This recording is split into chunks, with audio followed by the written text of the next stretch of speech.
Suatu program berupa pengalaman hidup yang nyata dan luar biasa bersama Tuhan Yesus.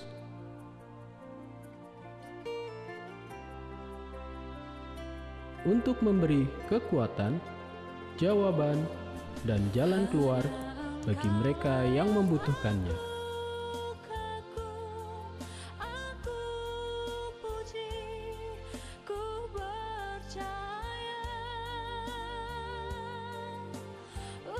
Inilah dia, menjadi saksi, persembahan GBI Crown Palace.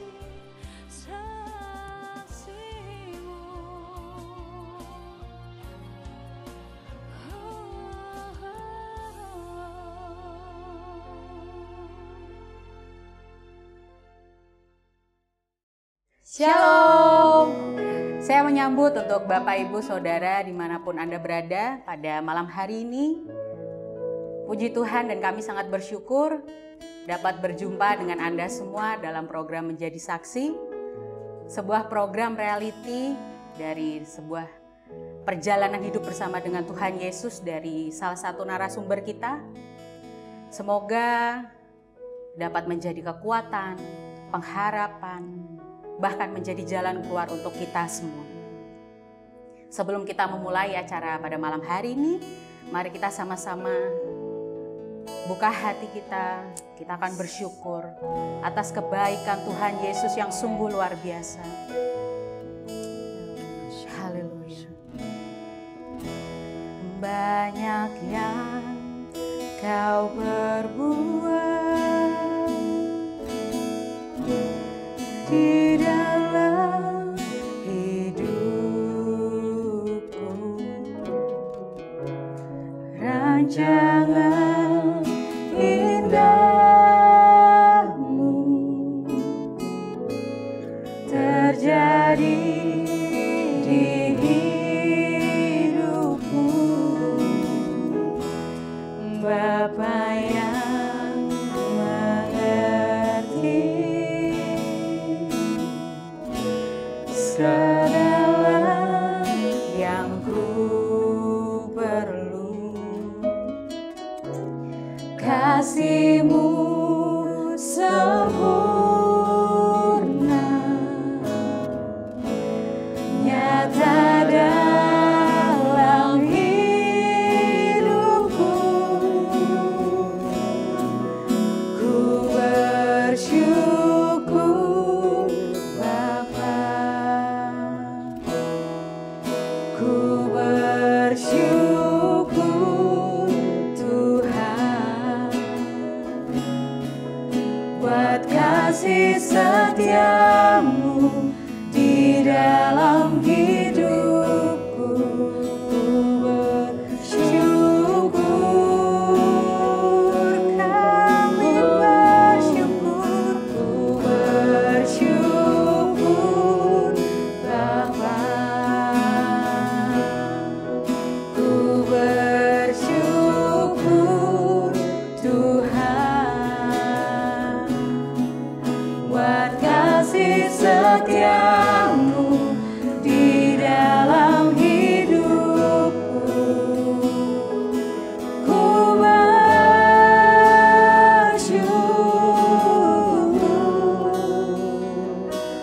Tuhan. Mari sama-sama dengan lebih sungguh berkata, banyak yang kau perbuat di dalam hidupku,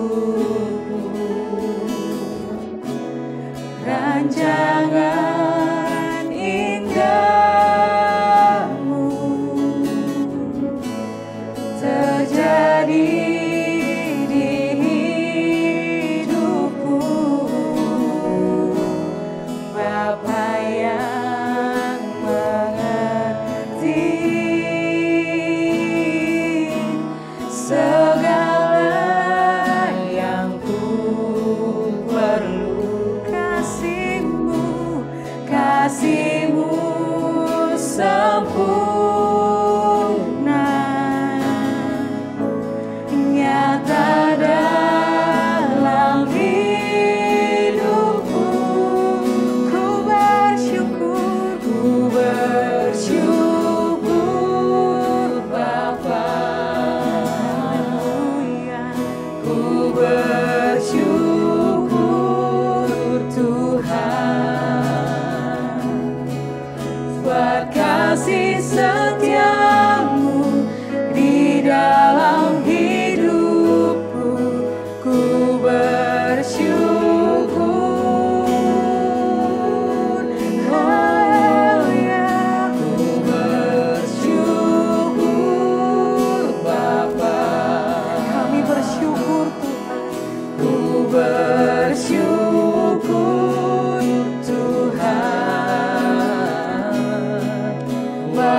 kasih Tuhan. Ku bersyukur Tuhan buat kasih setiamu di dalam hidupku. Ku bersyukur,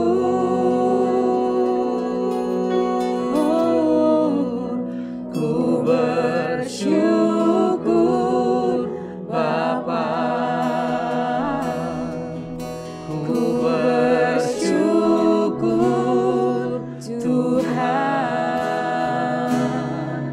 buat kasih setiamu di dalam hidupku. Ku bersyukur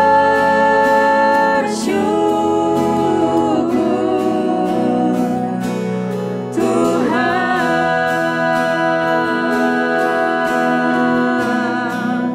ku bersyukur Bapa. Kami bersyukur atas kasih-Mu Tuhan. Ku bersyukur Tuhan buat kasih setiamu di dalam hidupku. Ku bersyukur,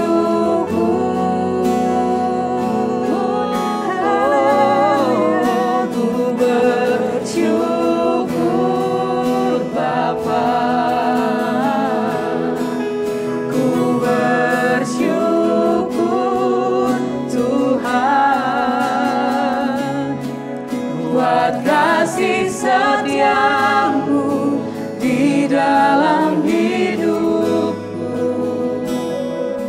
Ku bersyukur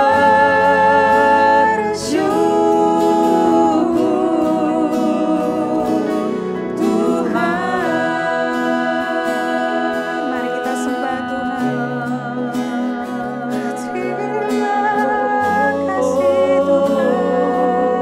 Kami bersyukur Bapa. Haleluya.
Engkau baik Tuhan.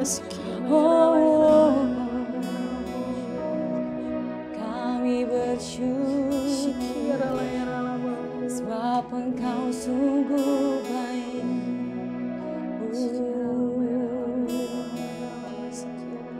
Sebab hati kami dipenuhi dengan pujian Tuhan. Amin. Sebab oleh kebaikan-Mu kami boleh berada di tempat ini Tuhan. Amin.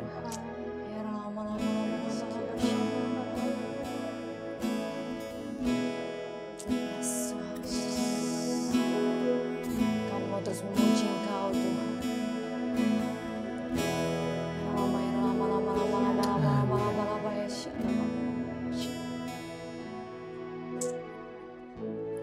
All my life you have been faithful.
is running after me. Your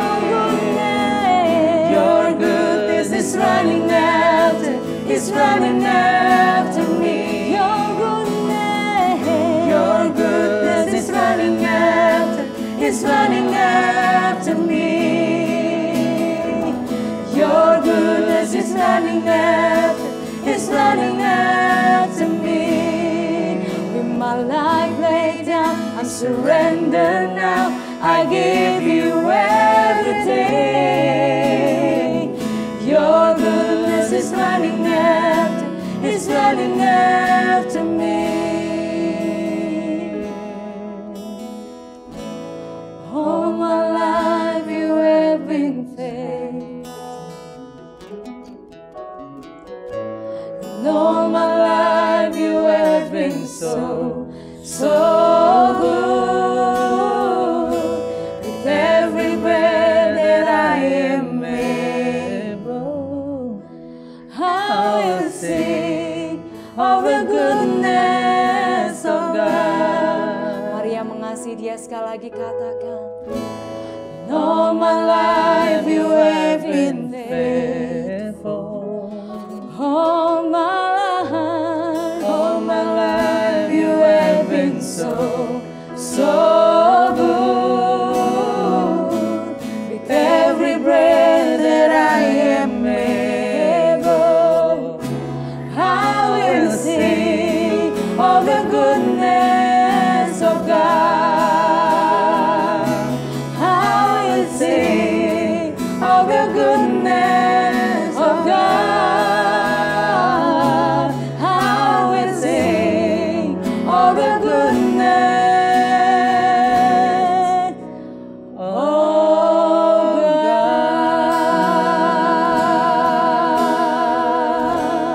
God. Yes Tuhan, sebab kami mau terus bernyanyi Tuhan, kami mau terus meninggikan nama-Mu Tuhan. Sebab Engkau Allah kami yang terbaik Tuhan. Engkau Allah kami yang sungguh baik Tuhan. Dan saat ini Tuhan, kami siap Tuhan untuk memberikan kesaksian hidup Tuhan, seorang hamba-Mu nih Tuhan. Biarlah kesaksian hidup ini boleh menjadi berkat bagi setiap kami yang mendengarnya Tuhan. Biar Engkau menjamah setiap mulut lidah kami Tuhan. Engkau menjamah setiap hati kami Tuhan. Kami percaya Engkau hadir di tengah-tengah Tuhan, menjadi saksi ini Tuhan. Dan Engkau yang akan mengarahkan kami Tuhan. Engkau menjamah setiap kami Tuhan. Dan siap kita yang percaya bersama katakan Amin. Nah, hai teman-teman. Nah, ini kita udah sama Kak Danar Indra ya, Kak Danar. Hai, halo. Shalom anak semuanya. Muda banget ya. Oke. Nah, mungkin nih Kak, teman-teman di luar sana itu kan pasti udah banyak yang tahu sama Kak Indra ya. Iya, Kak? pasti tahu dong. Tapi Ya. pasti mereka tuh mau tahu nih profil lebih jauh tentang Kak Indra. Asik. Usianya berapa ya kan Kak? Terus sekarang tinggal di mana gitu. Boleh diceritain nggak Kak secara singkat gitu? Oke, ini profil ya. Ya, profilnya dulu Oke. deh, perkenalan dulu. Oke, shalom semuanya. Ini nyebutnya apa nih? Apa ya, teman-teman ya? Oh, teman-teman, Iya, teman-teman. jemaat. Shalom teman-teman dan jemaat di Shalom. seluruh jagat maya yang ada Jagat menyaksikan maya. acara ini. Asik. Perkenalkan, nama saya Danar Indra. Usia saya masih muda. Masih muda. 17 tahun ya? Kak? 17 tahun, agak lari dikit. Lari dikit. Oke. Sekarang saya tinggal di Jakarta, tepatnya Jakarta Oke. Barat. Saya melayani di salah satu gereja di Jakarta. Sekarang saya aktif di kegiatan profesional. Oke. Saya mengajar juga di salah satu universitas swasta komunikasi di Jakarta Oke. juga. Saya masih aktif menyanyi juga. Saya dulu alumnus ya, alumnus dari Indonesian Idol season kedua tahun 2005. Oke. Kalau mungkin teman-teman ingat, angkatannya almarhum Mike Mohede dan Oke, juga Judika. Judika. Oke, Betul. ya. Oke. Makanya tadi nih aku sama Kak Brenda juga merinding mendengar suara indahnya Kak Indra. ya. Waduh. Ternyata alumni dari Indonesian Idol season 2. Nah ini pasti banyak yang bertanya-tanya, tapi sampai sebelum ke sana nih, berarti kesibukannya sekarang sambil mengajar, dosen ya Kak? Dosen. Dosen, wow. Oke. Dosen dan profesional juga Iya. kerja di salah satu company Oke. di Jakarta. Dari salah satu postingannya Kak Danar Indra nih ya, yang kita kepoin beberapa Wih, hari. kepo. Wah, ini harus research dulu Stalker. ya. Sebenarnya Kak Danar Indra ini adalah seorang dosen Seorang juga dosen. ya. Yang saya tertarik banget sama judul yang saya pernah lihat tuh, go to online atau go to digital ya? Go to digital. Nah, ya. Karena kita udah di zaman pandemi, semua orang pasti tahu bahwa kita harus mau nggak mau harus go to digital nih. Nah, sekarang kita mungkin obrolan ringan sedikit sih tentang Kak Danar Indra ini menanggapi pandemi yang serba digital ini gimana Kak sebenarnya sekarang? It's a good question. Actually. Iya. It's a good question. Oke.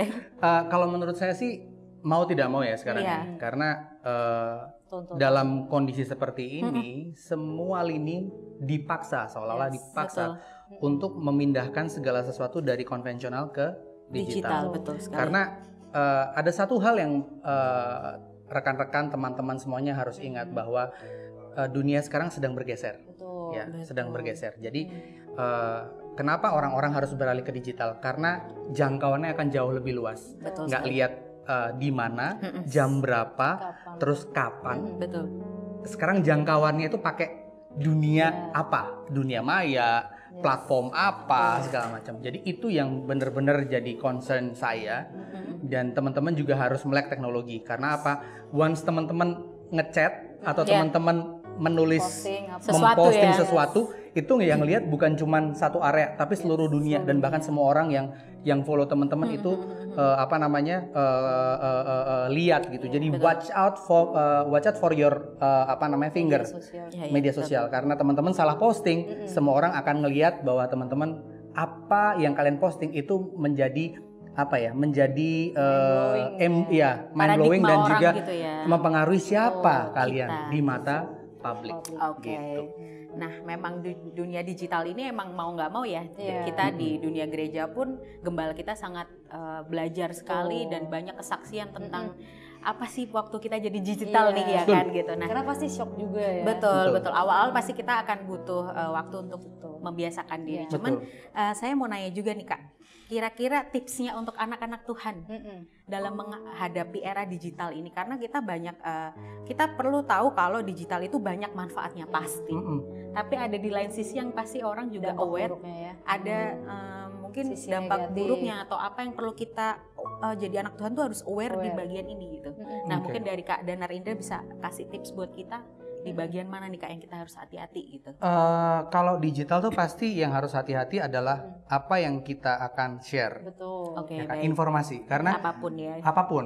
Karena kalau kita sharing informasi yang paling penting adalah apakah itu berguna buat orang lain. Benar. Apakah itu bisa menginspirasi banyak orang.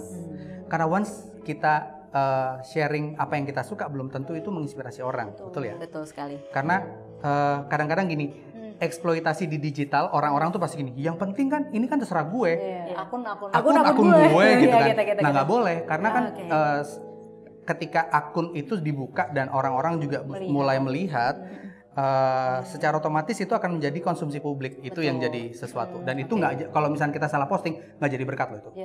Gitu. Dan kalau misalnya digital itu lebih parahnya lagi, ada yang namanya jejak digital ya. Betul.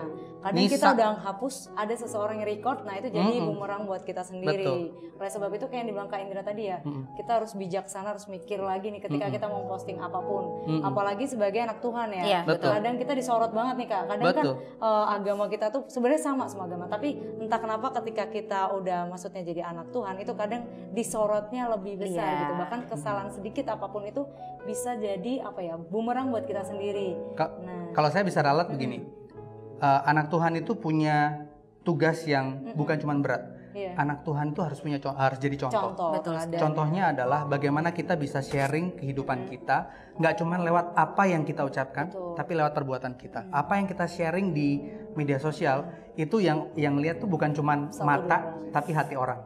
Gitu. Orang kan bisa ngerasain apa yang bisa dibagikan, apa yang bisa dinikmati sama banyak orang, itu bisa memberkati orang. Baik, berarti emang kita harus hati-hati nih semuanya untuk menggunakan digital. Mungkin media emang sosial, manfaatnya baik, tapi kita harus punya kontrol yang baik dan menggunakan kebijaksanaan dari Tuhan juga. Tadi mandat dari Bapak dosen. Dosen kita harus highlight gitu ya. Dan ini kita sih penasaran banget nih kan. Kita Danar Indra, seorang penyanyi, dosen. Tapi gimana sih kisah kakak waktu awal-awal jatuh cinta sama Tuhan Yesus? Waduh. Lama mendadak melo ya. Kita kita penasaran banget Falling in love karena with Jesus, ya. setiap kisah pertemuan kita mungkin Febri dan saya mungkin berbeda. Nah, itu yang bisa mungkin mengingatkan semua jemaat yang sedang menyaksikan untuk kembali ke cinta mula-mula gitu. Mungkin Kak Danar bisa berbagi cinta mula-mulanya sama Tuhan Yesus dulu gimana? Kalau diceritain tuh kayak sinetron. Panjang. Ya, kalau dulu ya sinetronnya itu kayak tukang bubur naik haji. Itu seri 1 sampai seri 13. Nggak kelar-kelar. Tapi kalau saya bisa sharing kebaikan Tuhan lewat hidup saya, itu saya cuma bilang ada satu ayat yang selalu mengingatkan saya sama kebaikan Tuhan itu Ulangan 28 ayat yang ke-13. Kamu adalah kepala dan kamu bukan ekor. Hidup kamu akan terus naik dan tidak akan pernah turun. Jadi saya dulu itu kenapa sih bisa jadi seperti ini? Orang nggak akan pernah nyangka gitu. Saya lahir dari keluarga yang broken, ya, keluarga broken. Mama saya mengalami sebuah perlakuan yang tidak semestinya dari seorang pria. Mama saya diperkosa oleh seorang laki-laki dan akhirnya dia mengandung saya dan akhirnya dia dalam tanda kutip mungkin karena dia pahit ya sama hidupnya, terus dia berusaha untuk menggugurkan saya. Nggak tahu kenapa Tuhan punya rencana dari situ. Ketika dia menggugurkan saya nggak bisa. Akhirnya dia punya rencana untuk oke, saya mau lahirkan anak ini tapi saya mau buang gitu. Dan singkat cerita ketika saya lahir saya dialih tangankan ya. Dialih tangankan ke opa dan oma saya, tapi rahasia saya dikunci, ditutup. Dan semenjak itu saya taunya Danar itu adalah anak dari opa dan oma. Dari sana belasan tahun saya nggak pernah tahu, sampai ada satu kejadian ketika saya mau masuk SMA. Waktu itu saya nyebutnya, kalau opa oma saya nyebutnya bapak ibu ya. Jadi saya nggak pernah tinggal sama mama saya. Mama saya kebetulan pindah ke kota lain, dia menikah, terus kemudian saya punya adik tiri 2, dan saya nggak pernah tahu ini statusnya mama saya itu apa. Dan dari sana ketika saya SMA saya bongkar-bongkar surat tuh waktu itu. Nah ada satu surat nih kelihatan banget, suratnya dari depan. Udah ngeganggu nih. Tapi nggak saya buka. Terakhir ketika udah mau beres-beres saya buka tuh suratnya. Saya ambil, saya buka. Terus ada nama Danar, tapi di bawahnya ada nama bapak ibu tapi beda. Nah waktu itu ya jiwa-jiwa ABG-nya keluar tuh. Saya nanya sama bapak ibu saya, Pak, Bu, kok beda? Ini pakai bahasa Jawa. Ini mungkin orang-orang Semarang pasti tahu. Pak, Bu, tanglet. Iki jenenge Danar tapi kok jenenge bapak ibu kok duduk jenenge bapak ibu yo. Wah, seketika itu juga ibu saya waktu itu, ibu saya pucat. Waduh, anak ini tahu nih. Akhirnya. Wah, seketika itu juga mungkin karena sudden death ya waktu itu. Oma saya berusaha untuk ngarang cerita. Waduh, Danar waktu itu ibu pingsan. Jadi ibu nggak bisa ngomong. Oke. Waktu itu ibu nggak bisa ngomong, jadi kamu diwalikan ke tetangga. Oke. Buat saya mungkin itu wajar ya. Karena mungkin saya nggak expect ada cerita di balik itu.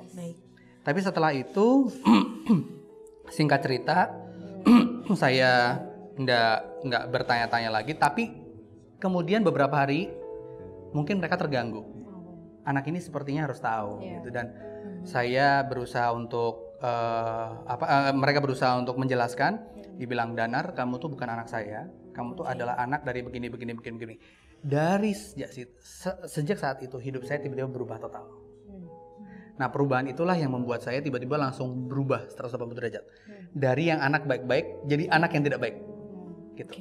Kemudian berusaha untuk mencari status. Jati diri juga SMA ya. SMA anaknya jadi Badung. Terus berusaha untuk mencari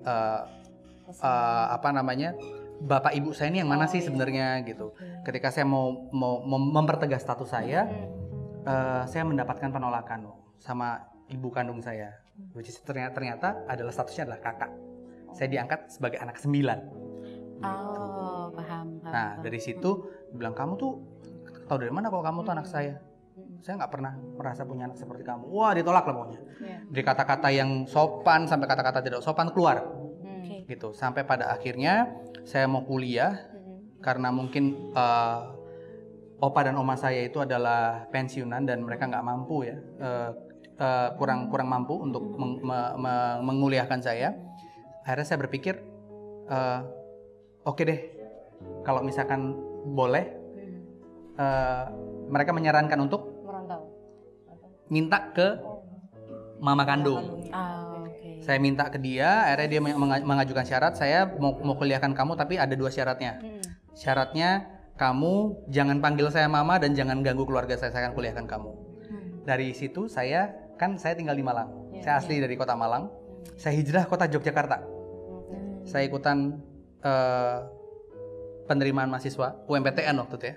UMPTN, saya hijrah kota Jogja, saya nabung, kerja di warnet, kosan cuma 50.000 gitu ya. Sampai di satu sisi ketika saya UMPTN saya masuk.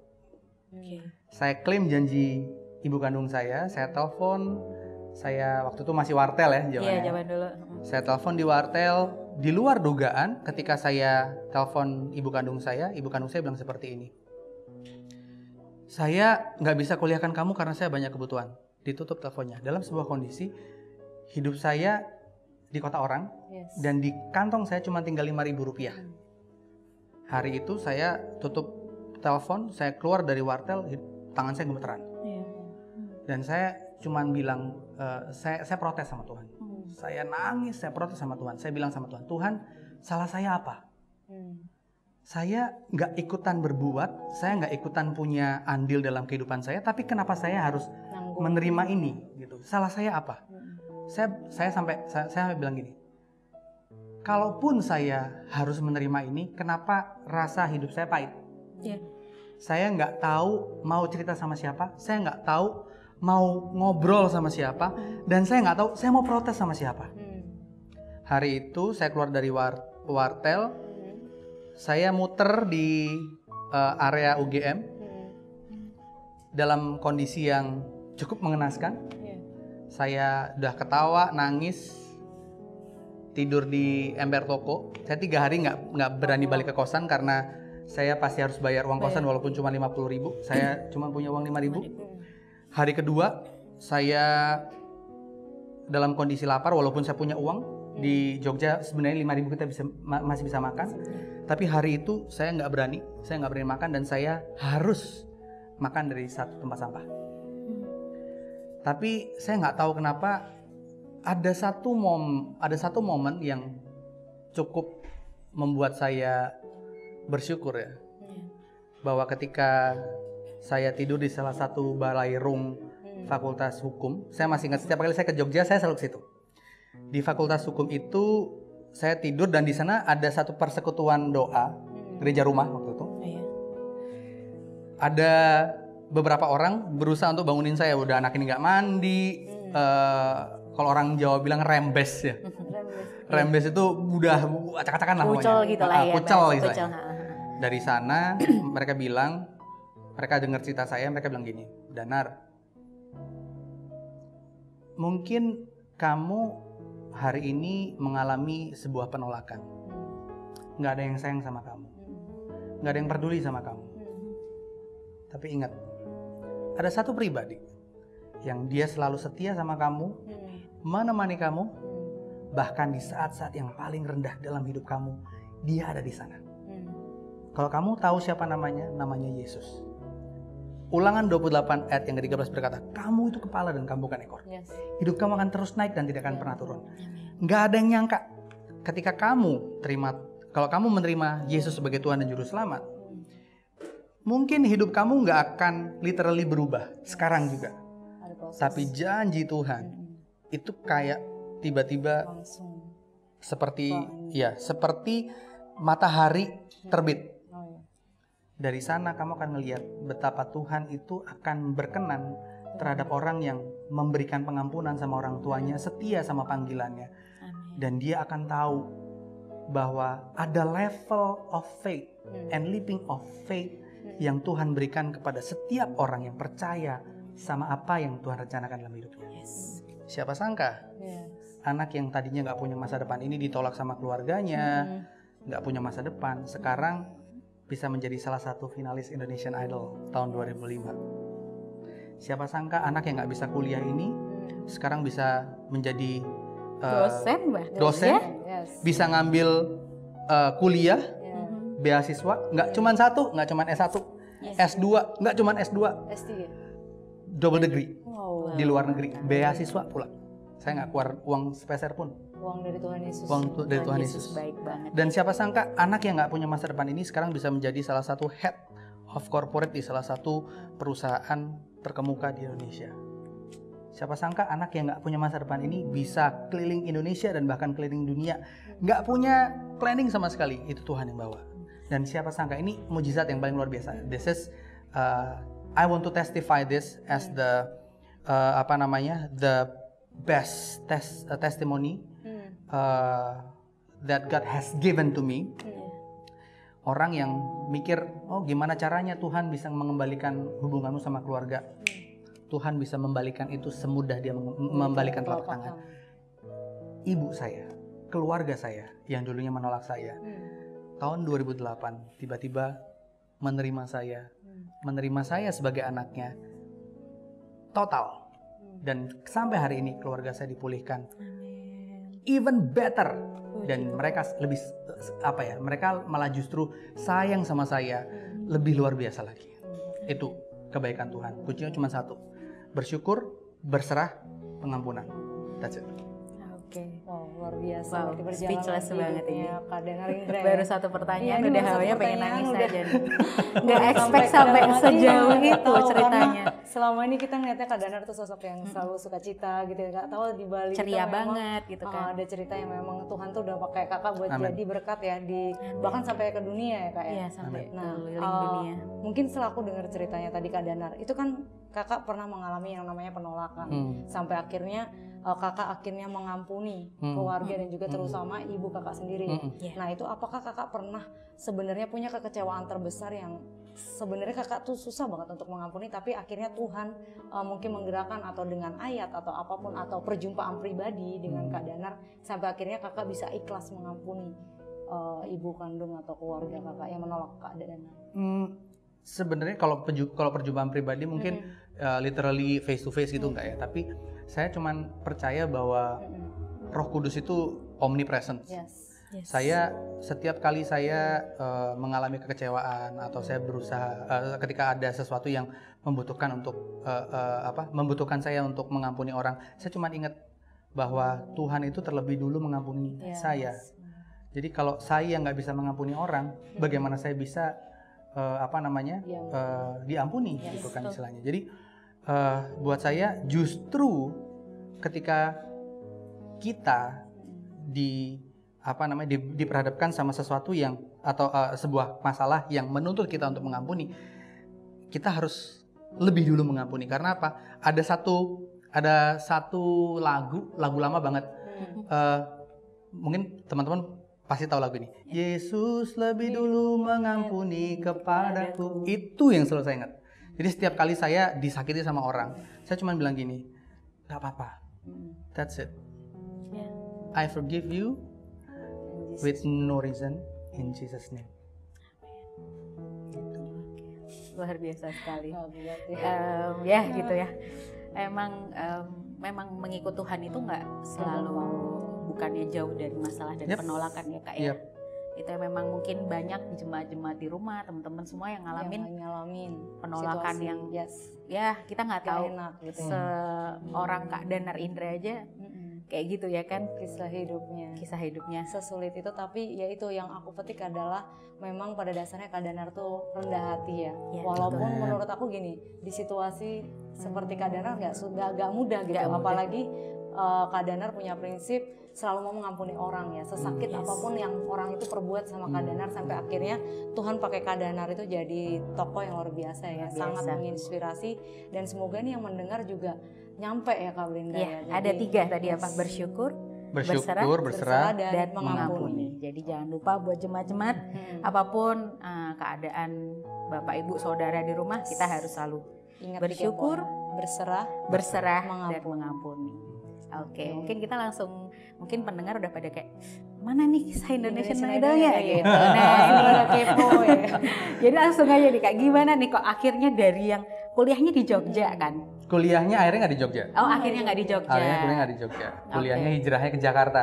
Oh, langsung ke Jakarta ya? Langsung ke Jakarta. Nah, ini kok bisa akhirnya, apa emang udah ada talenta menyanyi dan sudah sadar kalau punya talenta itu? Udah. Oh, sebelumnya udah berarti. Dari Oke. mulai tuh. Oh, dari TK. Dari TK. Oke. Terus Ah. akhirnya bisa memutuskan Masuk untuk nih. kayaknya daftar deh gitu. Oke. Sebenarnya kenapa bisa mendaftar di Indonesian Idol tuh sebenarnya ada cerita yang saya selalu bangga sama cerita ini karena dulunya sebelum Indonesian Idol saya adalah salah satu backing vokal dari almarhum dari salah satu artis kebanggaan Indonesia, legenda Indonesia namanya Glenn Fredly. Oh. Dan beliau selalu bilang gini. Jadi saya banyak belajar dari almarhum. Almarhum selalu bilang gini, ketika kamu menjadi seorang musisi, musisi itu selalu ditempa dari kompetisi. So if you want to compete in the music industry, you have to compete with the lions. Gitu. Jadi kalau kamu mau diadu, kamu harus diadu dengan macan. Gitu. Kamu harus diadu dengan rajanya. Gitu. Nah, kebetulan rajanya itu ada di Jakarta. Ya kan? Hari itu saya udah nyaman tuh. Ketemu sama Glenn, nggak perlu, jadi dari penyanyi rohani, dari penyanyi saya nggak perlu masuk ke kafe, dari penyanyi rohani langsung jumping ke backing vokal, nggak tahu dari mana tiba-tiba ditawarin, terus tiba-tiba Glenn ngomong gini, kalau misalkan lu ikutan Indonesian Idol mau nggak? Which is teman-teman saya udah ikut tuh. Satu rombongan Lucky, yang Helena, Miki, Delon, Joy itu udah ikutan duluan. Yang pertama ya. Idol Yang 1. pertama. Terus tiba-tiba dia ngomong gini, kalau ikutan Indonesian Idol mau nggak season 2? Enggak lah Bung, saya udah cukup lah bareng sama Bung gitu. Terus dia bilang, belum. Macan harus diadu sama macan. Hari itu tiba-tiba saya disodorin tuh satu kertas pendaftaran formulir. Lah dia tahu dari mana? Pas lagi disodorin, ikutan post party-nya Indonesian Idol, kamu di sana pas hari ulang tahun kamu udah saya daftarin. Waduh, saya bilang, kalaupun kamu nanti nggak tembus, nggak apa-apa, you can come back. Kamu tetap akan jadi backing vokal saya. Tapi kalau kamu tembus, jalanin. Karena di sini akan jadi peraduan kamu. Pas lagi post party Indonesian Idol waktu itu, make a wish-nya cuma satu. Tahun ini saya nggak berdiri di belakang, tapi saya berdirinya di depan. Dah. 4 bulan kemudian ikutan audisi, saya cuma bilang gini, kalau saya sudah ditakdirkan untuk berdiri di situ, nggak ada yang bisa nutup pintunya. Kalau sudah kebuka nggak ada yang bisa nutup. Dan hari itu saya audisi, saya nggak datang pagi-pagi buta. Orang-orang kan bilang, wah harus datang pagi-pagi supaya antriannya ini segala macam. Enggak, saya datang jam 12:30 siang, pas lagi jam makan siang. Begitu saya datang jebret, itu semua orang lagi pada antri makan. Saya datang, ada beberapa orang, gelintir orang antri depan. Saya berdiri, tiba-tiba antrian, oke antrian buka. Pas lagi saya ngomong antrian buka, saya ngeliat ke belakang, semuanya udah pada ngumpul. Dan begitu saya masuk, nggak sampai 2 jam 3 jam, saya sudah dinyatakan masuk. Pas lagi saya keluar, selang beberapa lama, saya masuk ke bootcamp. Saya masuk ke bootcamp, saya dibilang seperti ini. Ketika kamu masuk ke bootcamp ini, artinya kamu akan dapat 1 golden ticket. Jadi ada 2 tuh. Ada yang masuk ke ke label, sama ada yang masuk ke golden ticket. Nah di golden ticket tuh ketemu sama juri-juri. Nah disitulah saya tahu kalau I think this is my destiny to be finalist of Indonesian Idol, dan sampai juk finalis. Puji Tuhan. Terus itu suka dukanya waktu di Indonesian Idol itu gimana Kak? Pastinya kan kaget ya, yang biasanya di belakang tiba-tiba di depan, apalagi pasti ada kayak grogi atau gimana gitu. Grogi pasti ya. Pasti setiap kali nyanyi pasti grogi masalahnya. Suka dukanya pasti dari orang yang nggak dikenal sama orang, terus harus behave. Iya betul. Nggak, kita benar-benar di-set untuk jadi orang lain.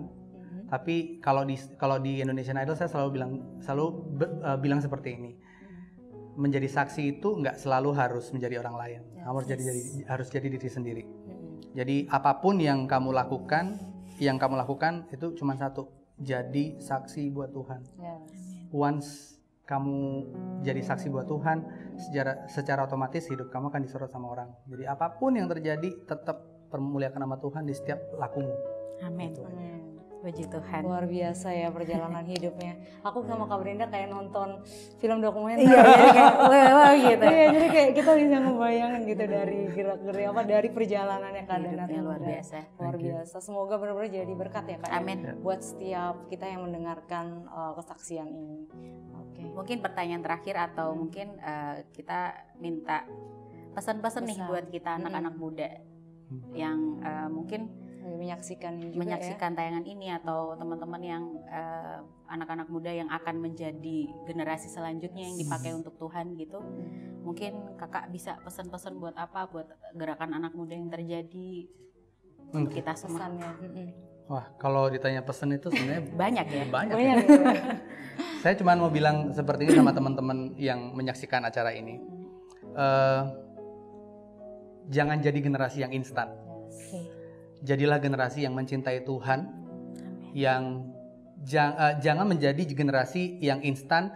Jadilah generasi yang mencintai Tuhan, tapi dengan satu cara. Karena selama ini anak-anak muda itu selalu melihat segala sesuatu tuh hasilnya. Iya, langsung ngelihat hasilnya. Dia lupa bahwa hasil itu pasti ada prosesnya. Betul sekali. Gitu. Sakit dikit ngeluh. Dapat masalah dikit bail out. Jangan. Karena dari situlah masalah itu yang akan memurnikan. Emas itu kalau nggak dibakar, dia nggak akan murni. Jadi teman-teman semuanya jadilah generasi yang siap, kuat untuk dibakar, mengalami proses, dan proses itu akan mendewasakan kita day by day. Sama satu lagi, cintailah firman.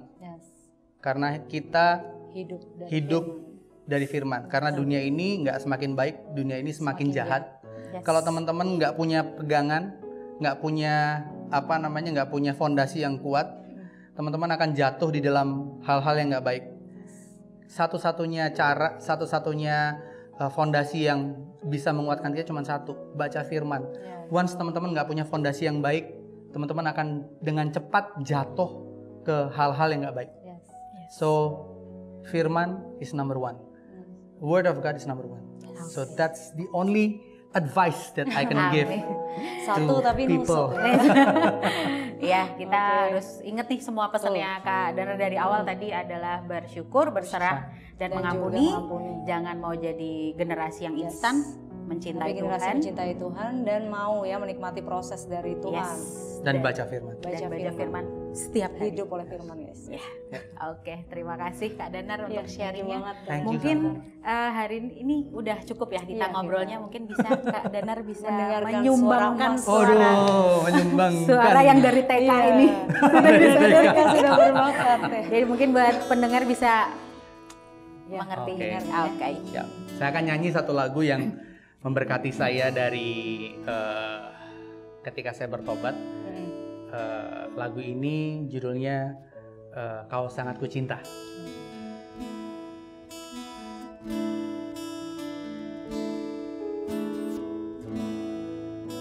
Bersyukur selalu bagi kasih-Mu di dalam hidupku.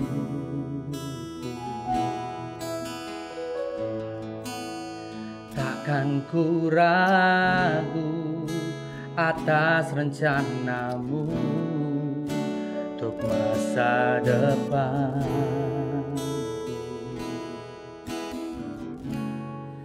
Sebagai Bapa yang baik, takkan pernah Kau melupakanku. Sebagai Bapa yang sangat baik, takkan pernah Kau meninggalkanku. Ku kan menari dan bersuka karena-Mu, oh Yesusku. Dan ku kan minum air-Mu bagai rusa rindu, selalu ku hidup dalam-Mu dan hidupmu di dalamku. Oh Yesusku, Kau sangat ku cinta.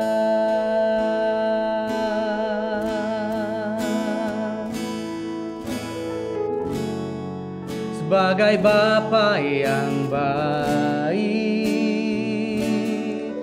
takkan pernah Kau melupakanku. Sebagai Bapa yang sangat baik, takkan pernah Kau meninggalkanku. Oh, ku kan menari dan bersuka karena-Mu, oh Yesusku, dan ku kan minum air-Mu bagai rusa rindu, selalu ku hidup dalam-Mu dan hidupmu di dalamku. Oh Yesusku, ku kan menari dan bersuka karena-Mu, oh Yesusku, dan ku kan minum air-Mu bagai rusa rindu, selalu ku hidup dalam-Mu dan hidupmu di dalamku. Oh Yesusku,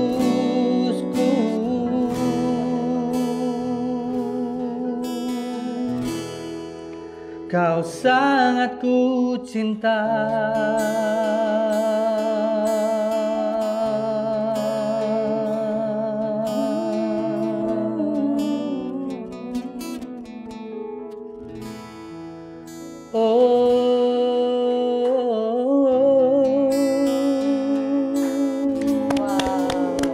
Luar biasa.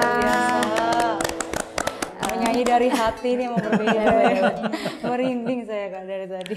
Jadi begitu istilahnya ini udah akhir dari acara ini.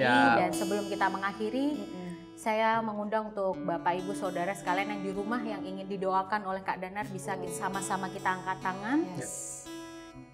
Sama-sama kita berdoa. Bapak, kami bersyukur atas kasih setia-Mu yang Tuhan berikan untuk kami semuanya. Yang hari ini kami bisa nikmati, yang kami bisa rasakan. Untuk semua pemirsa, semua orang yang menyaksikan tayangan ini, kami percaya Tuhan, kasih-Mu melingkupi, kasih-Mu menyertai, dan kasih-Mu membebat kami semua. Secara khusus kami berdoa buat semua orang, buat setiap pribadi yang hari ini mengalami masalah, mengalami kesulitan keuangan, mengalami kesulitan sulit untuk mengampuni. Kami percaya Tuhan, Roh Kudus-Mu memberikan kekuatan. Salah satu kunci untuk mengalami kemerdekaan dan mengalami kerajaan sorga adalah mengampuni. Amin. Kami percaya Tuhan, di dalam nama Yesus, setiap orang yang sulit mengampuni hari ini Tuhan, Engkau berikan kebebasan. Amin. Engkau berikan kemerdekaan. Kami lepaskan roh pengampunan di dalam nama Yesus. Kami percaya Tuhan, hari ini terjadi breakthrough. Amin. Hari ini terjadi kelepasan rohani yang benar-benar sempurna. Menjawab setiap persoalan yang terjadi di setiap orang yang sulit untuk mengampuni siapapun. Hari ini Tuhan Yesus, Engkau berikan kekuatan. Secara khusus Tuhan, hamba-Mu juga berdoa untuk setiap orang yang mengalami sakit. Hari ini kami percaya Tuhan, Engkau adalah tabib yang ajaib. Amin. Kami percaya Tuhan, kasih-Mu sendiri Tuhan. Kami percaya Tuhan, Engkau sendiri yang turun memberkati setiap orang yang mengalami sakit penyakit apapun itu Tuhan Yesus. Tidak ada kata mustahil untuk-Mu Tuhan untuk menyembuhkan. Di dalam nama Yesus, di dalam nama Yesus Engkau memberikan kesembuhan yang sempurna. Di dalam nama Yesus tidak ada satu sakit penyakit pun yang tidak mampu Engkau sembuhkan. Kami percaya Tuhan, kami yakin 100% segala sesuatu yang dialami oleh semua orang yang menyaksikan tayangan ini, Engkau sendiri Tuhan yang berperkara. Kami percaya Tuhan, buat siapapun yang menyaksikan tayangan ini Tuhan Yesus, kami secara khusus kami berdoa. Kami percaya kasih-Mu secara khusus memberikan sesuatu yang luar biasa buat mereka yang hari ini sedang membutuhkan jawaban doa. Kami percaya Tuhan, hari ini ketika Engkau membuka hati, Tuhan sendiri yang akan menjawab apa yang menjadi keluh kesah dan menjadi beban dalam hidupmu. Kami percaya, hamba-Mu percaya, hikmat marifat Roh Kudus-Mu sendiri Tuhan yang akan menjawab kehidupan mereka. Ingatlah bahwa buat Tuhan jawaban itu mudah, tapi buat kita respon yang akan menentukan jawaban itu akan datang kepada kita segera atau tidak. Amin.